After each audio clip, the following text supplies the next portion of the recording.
Bem, vamos ao espaço de análise aqui com Ircino de Salema. Muito boa noite, Ircino. A peça que acabamos de acompanhar mostra que perto da metade do orçamento da Assembleia da República vai para os subsídios dos deputados, em alguns casos estes que beneficiam de subsídios superiores ao salário.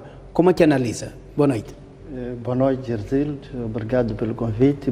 Boa noite aos telespectadores. Primeiro, deixar claro que este não é um assunto que tem que ver com pessoas em concreto, não é uma discussão sobre o cidadão A, B, C ou D do partido K, J ou Y, é uma discussão sobre a construção e consolidação do nosso Estado. Particularmente, acho no mínimo anacrônico, primeiro, que um deputado tenha um subsídio que supera o seu próprio salário. E, por outro lado, que o deputado se permita a intervir em causa própria, chamemos-lhe assim, estipulando benefícios para ele próprio. Isto, no mínimo, é eticamente irreprovável. Era suposto que o Aliás, já há outras paradas, como é o caso da Assembleia da República do Quênia, em que os deputados aprovam leis para serem implementadas nas próximas legislaturas. Exatamente. Sempre que o deputado tem interesse direto, ele não pode beneficiar daquilo que ele próprio aprovou no Quênia. Isto decorre da própria Constituição queniana. Aliás, no caso moçambicano, fazendo uma interpretação sistêmica e até mesmo progressista do Estatuto de Deputados, diríamos que o mesmo eventualmente prevalece aqui no nosso ordenamento jurídico, mas não está a ser observado. Por exemplo, o artigo 23 do Estatuto de Deputado estabelece o regime de conflito de interesses. Diz que o deputado não pode intervir, primeira situação, quando o seu parente direto tenha algum interesse, ou noutro, quando ele próprio, por via de representação, ou numa sociedade de que seja parte. Logo, por maioria de razão, também no caso em que ele próprio tenha interesse, como é este caso da aprovação de subsídios.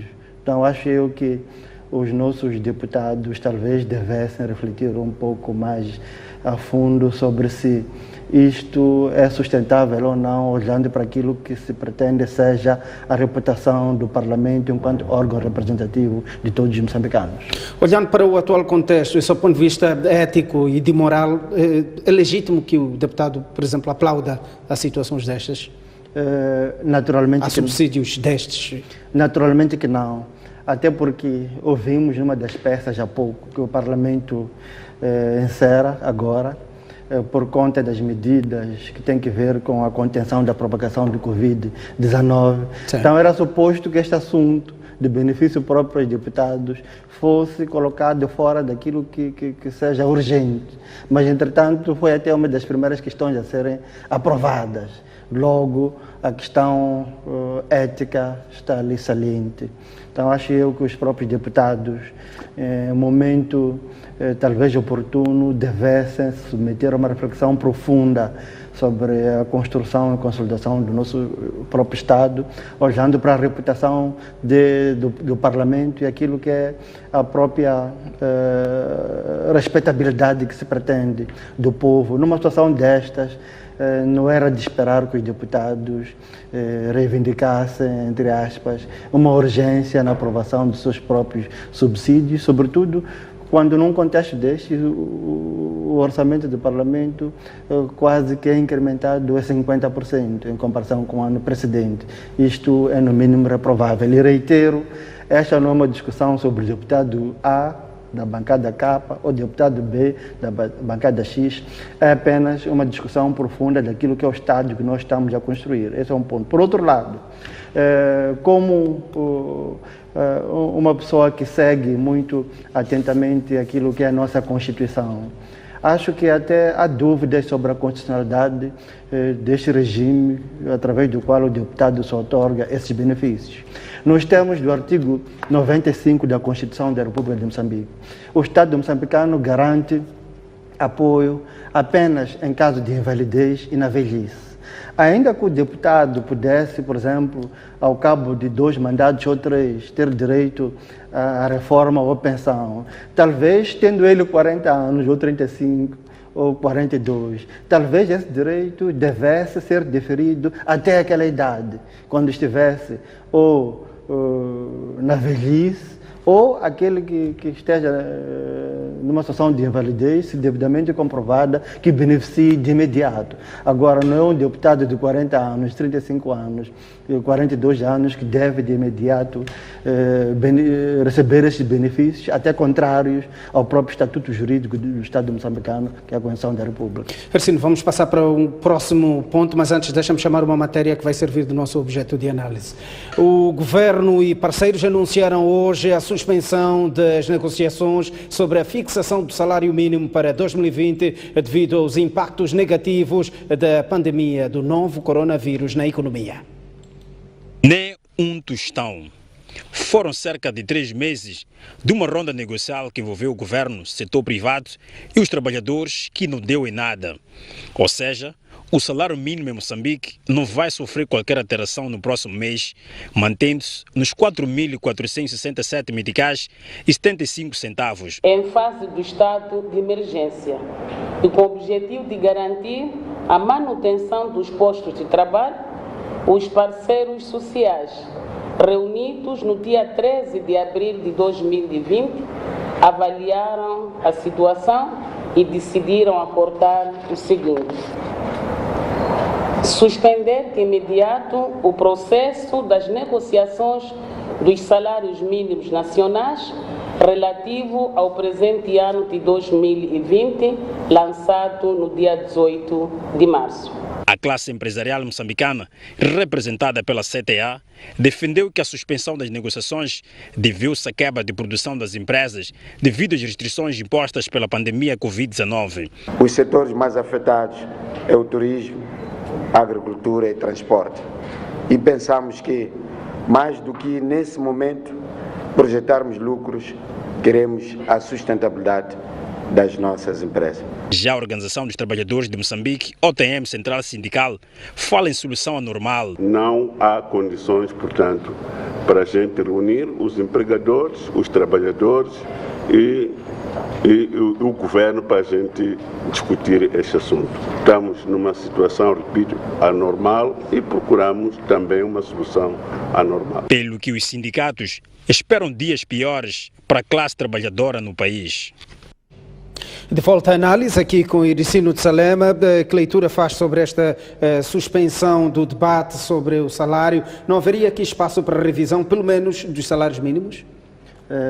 Claro que haveria. Outra vez, a questão ética é convocada.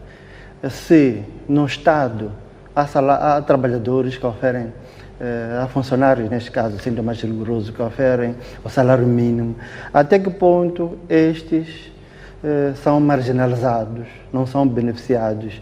Se o deputado que está muito acima... até vai ter um aumento de 5%. Para além do aumento de 5%, vai ter subsídio de reintegração e todos os demais subsídios que até superam o salário, segundo a reportagem aqui exibida. Então, isto é no mínimo anacrônico, para não dizer mais. Por outro lado, isto contraria aquilo que é o regime estabelecido pela própria Lei de Trabalho. A nossa Lei de Trabalho diz que em situações como estas, de estado de emergência, em situações devidamente fundamentadas, o empregador, no setor privado, entenda-se, pode suspender, pode reduzir no primeiro mês o salário em 25%, pagando 75%. No segundo mês pode reduzir em 50%, pagando metade nesse caso. No terceiro pode baixar 75%, pagando 25%. Mas o nosso legislador laboral fez questão de dizer que em nenhum momento o salário mínimo deve ser tocado. Então, como é que se explica que neste caso se esteja a suspender a negociação visando os salários na globalidade, incluindo o salário mínimo? Este é um ponto. Por outro lado, há uma questão aqui que, quanto a mim, será um grande equívoco do ponto de vista de conceitos. Uma questão é incremento salarial em função, por exemplo, da melhoria da produtividade, em função, por exemplo, do excelente desempenho de um certo colaborador, etc, etc. Outra questão diferente é a manutenção do poder de compra do trabalhador, tendo em conta a inflação do ano anterior.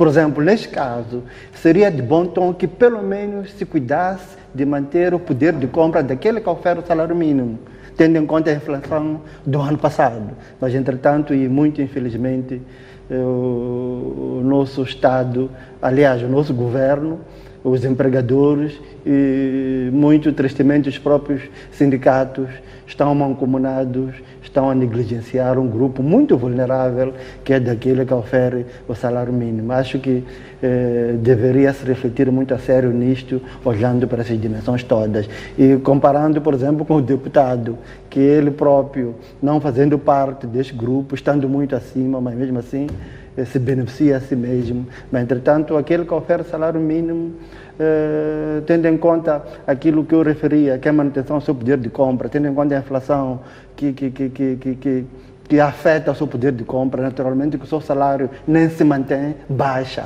Tendo em conta que a corrosão do poder de compra há de ser factual em decorrência da inflação do período homólogo, que é o ano anterior.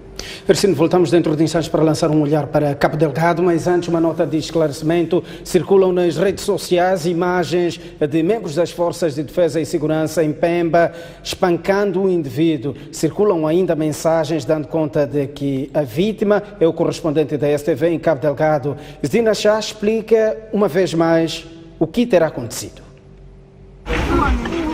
Desde a última quarta-feira, 15 de abril, correm imagens nas redes sociais dando conta da tortura de um jornalista da STV, Zdina Chá, que neste caso sou eu, protagonizada por agentes da lei e ordem aqui na cidade de Pemba, bairro de Paquitiquete, na capital provincial de Cabo Delgado. E o que nós podemos dizer, de facto, as imagens são reais e aconteceram na última terça-feira, 14 de abril.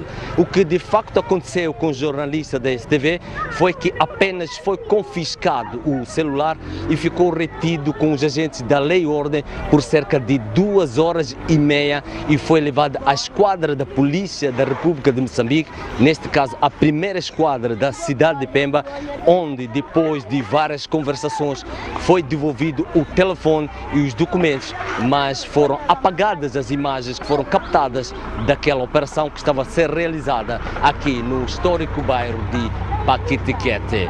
Entanto, o que nós podemos dizer a partir daqui da cidade de Pemba, apenas foram 2 jovens que receberam 10 e 14 chambocos respectivamente, mas por sorte ou por razões desconhecidas eu não fui violentado fisicamente. O que está a acontecer de facto são operações que visam manter alguma ordem e segurança devido à ameaça dos insurgentes que já prometeram chegar à cidade de Pemba. Esta situação está a colocar em pânico a população do Paquite e não só de toda a cidade de Pemba, uma vez que nunca haviam visto uma forte presença militar dentro da cidade. Zdina Chá, de Pemba, para STV. Esclarecimento de Zdina Chá. Vamos a esta altura olhar para o quadro que se vive em Cabo Delgado. Ercílio, como analisa a atuação das Forças de Defesa e Segurança em Cabo Delgado? A atuação é por demais preocupante. Aquilo que se assistiu há pouco, que se testemunha pelas redes sociais, é no mínimo muito problemático num Estado de Direito Democrático. Infelizmente, são as próprias Forças de Defesa e Segurança que estão a violentar os cidadãos, estão a empreender essas atrocidades. É claro que está bem esclarecido, não é o jornalista da STV, o colega Zdina Chá, mas, entretanto, são cidadãos, ele confirma que aquilo é factual. Eu gostaria de aproveitar essa plataforma para chamar a atenção especial do próprio Presidente da República, enquanto comandante-chefe das Forças de Defesa e Segurança. O que está em causa ali é a violação de direitos fundamentais. Direitos humanos no nosso ordenamento jurídico.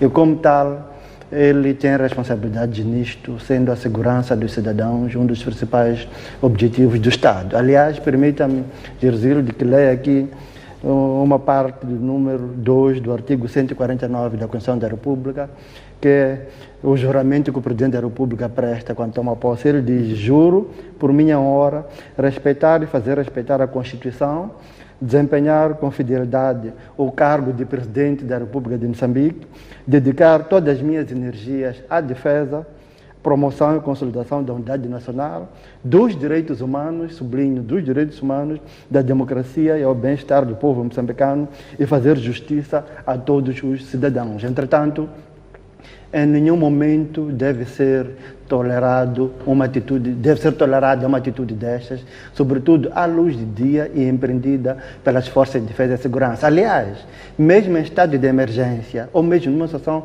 mais gravosa, em estado de sítio, nos termos da própria Constituição, no artigo 294, em nenhum momento direitos como integridade física, direito à vida se acham disponíveis. Então, é no mínimo preocupante que situações destas sejam ser verificadas. Por outro lado, a insurgência que está ativa desde 4 de outubro de 2017, há 2 anos e meio nesse caso, é também preocupante. É a nossa soberania como Estado que está em xeque. Então acho que é mais do que a altura do nosso Estado, ao mais alto nível, se pronunciar e explicar-nos o que está acontecendo. Naturalmente, sem detalhes operacionais, sem descrição do armamento disponível, sem descrição das táticas, mas é oportuno que haja um pronunciamento público. Por outro lado, até que ponto é que nós, como Estado, estamos a agir corretamente nessa questão da insurgência Cabo Delgado? Todo o manancial de experiência de guerra que nós temos como país, todos os quadros formados nas melhores escolas do mundo, falo de Cuba, falo de Rússia, falo dos Estados Unidos, por onde andam neste momento que o país tanto precisa deles. Na guerra de 16 anos, por exemplo, em algum momento, uma província como Zambésia, na altura com 16 distritos, chegou a ter 12 distritos ocupados, mas com o recurso à inteligência de jovens na altura, como o próprio Antônio Amatai, que tinha 30 e poucos anos, foi possível o Estado moçambicano tomar algumas posições e recuperar algumas posições. Mas agora, quanto a Cabo Delgado, é preocupante que não tenhamos uma comunicação sistemática por parte das próprias autoridades, e é visível a olho desarmado que os insurgentes, infelizmente, estão a ganhar território. Infelizmente, é a nossa soberania que está em xeque, é a vida que está a ser banalizada por Cabo Delgado. Claro que as forças de defesa e segurança precisam de apoio de todos nós, mas, entretanto, a direção política, a liderança político-militar é crucial para que eles próprios se sintam orientados nesta ação e, acima de tudo, aquilo que é o concurso de todos os filhos deste país com experiência em termos de inteligência, em termos de operações militares, em questões tais, devem ser convocados. É tempo de deixarmos de lado as nossas divergências e protegermos a nossa soberania. E nisso, o papel das lideranças político-militares é por demais crucial. E nisso também, para terminar, a comunicação proativa em momentos destes pode ser um ingrediente essencialíssimo para a mobilização do apoio popular. Ercílio, muito obrigado pela sua vinda aqui ao jornal.